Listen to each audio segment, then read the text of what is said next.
On refait les essais avec une voiture peu connue mais qui fait peau neuve. Il s'agit de la Mazda 3, une japonaise restylée. Jean-Michel, est-ce qu'elle est bien restylée? C'est un simple restylage, mais cette voiture, c'est l'occasion de mettre en évidence une marque japonaise qui joue une partition complètement à part sur le marché automobile, dans le monde automobile. Elle fait pas comme les autres. Elle fait pas comme les autres en termes de style. Elle a vraiment une personnalité. Elle est originale aussi sur les solutions de dépollution qu'elle adopte avec des gros moteurs, ce qui est un petit peu étonnant aujourd'hui. Et puis, elle a une philosophie, cette marque, qui est assez étonnante. Par exemple, ses dirigeants disent qu'ils ne voient pas du tout d'un bon œil la perspective de la voiture autonome. Alors, la Mazda 3, c'est une petite voiture discrète, mais sur laquelle il y a plein de choses à raconter. Petite comment, Jean-Michel? C'est pas une berline, hein? Alors moi, c'est Jean-Luc. Jean-Luc. Petite comment, c'est la taille d'une Golf, mais un peu plus grande. Ouais. D'ailleurs, c'est la particularité de cette voiture, c'est que dans la catégorie, c'est plutôt une des plus grandes. Et à l'intérieur, c'est pas celle qui est la plus vaste, et c'est même celle qui a le coffre le plus petit. Donc c'est pas, on dit familial compact normalement. Et là, elle est tout sauf familiale en fait. C'est une voiture avec du caractère. C'est une voiture effectivement qui se démarque de la concurrence. Alors le style, je suis d'accord avec Jean-Michel. En revanche, sur la dépollution, la solution adoptée par Mazda, en l'occurrence sur les moteurs diesel, qui consiste à éliminer les NOx au départ, puisque en fait aujourd'hui, quand on parle de pollution, le problème des particules étant réglé depuis longtemps avec les filtres à particules, on évoque surtout les oxydes d'azote. Mazda a décidé d'avoir un moteur avec un faible taux de compression, qui génère peu d'oxyde d'azote au départ, et il semblerait que ça pose des problèmes de fiabilité sur le long terme. Donc une solution originale, on sait que Mazda aime bien les solutions originales, c'est une marque d'ingénieurs. Ils avaient développé le moteur rotatif dont plus personne ne voulait. Aujourd'hui, ils se sont lancés, ils sont les seuls à faire ça sur les moteurs diesel. C'est pas fatalement la meilleure solution. À l'usage, c'est une très très bonne solution. Maintenant, sur la longévité, il y a malheureusement des choses à dire. Si on revient au style, Mélina? Le style, c'est effectivement une voiture qui est plutôt plaisante à regarder. Maintenant, le restylage est quand même très léger. Voilà, c'est le jeu des 7 erreurs. Ouais. Donc il y a peu d'évolution, mais c'est une auto qui reste d'une certaine manière, belle. Les voitures qui sont peu restylées, c'est des voitures dont les constructeurs sont satisfaits, parce qu'une voiture dont on n'est pas satisfait, on va changer le design. Là, effectivement, c'est des voitures qui ont trouvé une espèce de point commun sur toute la gamme, et c'était pas évident du tout. Oui, Stéphane Meunier. Oui, alors effectivement, le style, il est assez engagé, il est assez original. Et toute la refonte, enfin, toutes les améliorations qui ont été apportées sur cette Mazda 3, elles sont cachées. Mais c'est assez japonais, ou allemand à la Volkswagen. C'est-à-dire qu'on ne vous change pas trop l'emballage et on travaille sur ce qui est à l'intérieur. Alors moi, je voudrais quand même faire une petite remarque par rapport à ce qu'a dit Jean-Luc.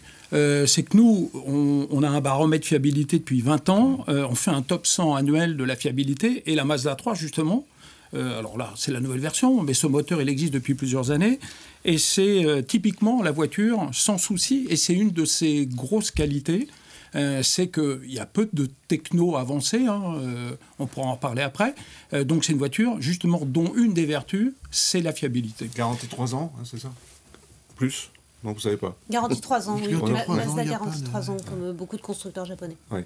Confort, habitabilité, on est bien dans cette voiture? Habitabilité, on l'a dit, en fait, c'est vrai que c'est surtout le coffre qui est un peu petit. Le confort se situe dans la moyenne, mais la moyenne des Japonais, son charme est ailleurs. Ouais.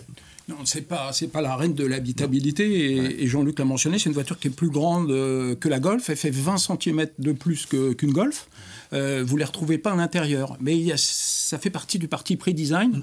Pour faire un beau design, il faut laisser un peu de place à la carrosserie aussi. Voilà. Alors il y a un critère qui intéresse tout le monde, c'est les équipements, le multimédia, tout ce qui est voiture connectée. C'est assez dans la moyenne inférieure, dirais-je. C'est pas tellement sur quoi cette marque investit. C'est une marque qui est indépendante, qui se fait un petit peu grignoter par Toyota parce qu'elle a des accords industriels. C'est pas une marque qui est en capacité de suréquiper sa voiture. C'est aussi pour ça que c'est intéressant, parce que c'est une partition qui est relativement minoritaire dans le monde automobile. Et pourtant, Mazda avait fait le choix au lancement de la voiture de la positionner plutôt sur le haut du panier de la catégorie. C'est une voiture qui était dotée de moteurs plutôt puissants, donc avec des tarifs assez élevés, un équipement très complet, mais effectivement pas forcément à la pointe de la technologie. C'est très correct, c'est dans ce qui se fait actuellement. Mais du coup, quand on a en face de soi des Golf ou des 308, c'est difficile sur un segment très concurrentiel de faire sa place. Si on reste une minute sur le multimédia, les équipements de technologie, les Japonais sont pas en avance ou par rapport aux Allemands par exemple C'est pas une question d'avance absolue, c'est une question de choix. De philosophie, c'est les Japonais ne mettent des solutions dont ils sont absolument certains dans leur voiture. Donc une des vertus de la Mazda 3 et une des sources de sa fiabilité, c'est que justement elle n'expérimente pas et elle ne fait pas expérimenter à ses clients. Et à l'intérieur, on a une ergonomie assez classique, mais qui peut rassurer justement des clients qui s'effraient de voir des tablettes tactiles s'afficher partout. Oui.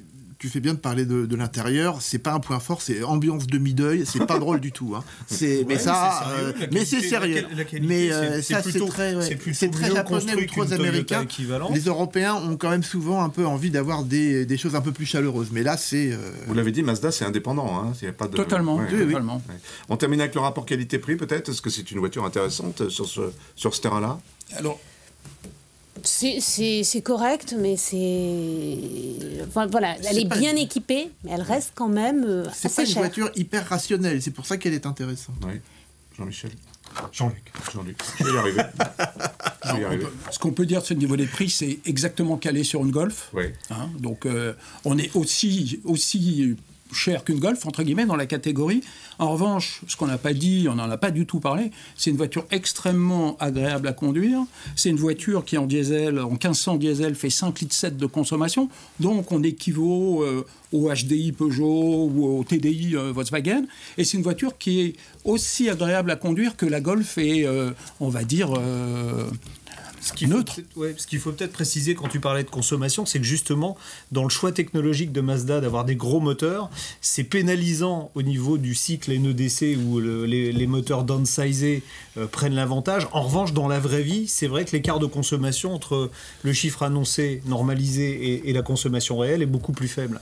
C'est même le constructeur qui a les écarts les plus faibles en moyenne en consommation réelle. Donc on retrouve en fait là un avantage. Vous êtes assez positif sur cette voiture. On se demande pourquoi la part de marché de Mazda en France est aussi faible. Hein. Il y a peu de concessionnaires déjà.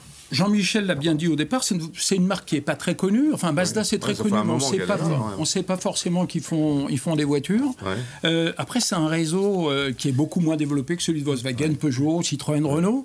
Donc, c'est un peu des voitures de gens qui connaissent. Moi, elles me font un peu penser, il y a un petit phénomène de compensation, ça me fait un petit peu faire mon deuil presque de Saab. C'est un peu le même genre de voiture et ce genre de marque est quand même a souvent eu des histoires qui sont mal terminées.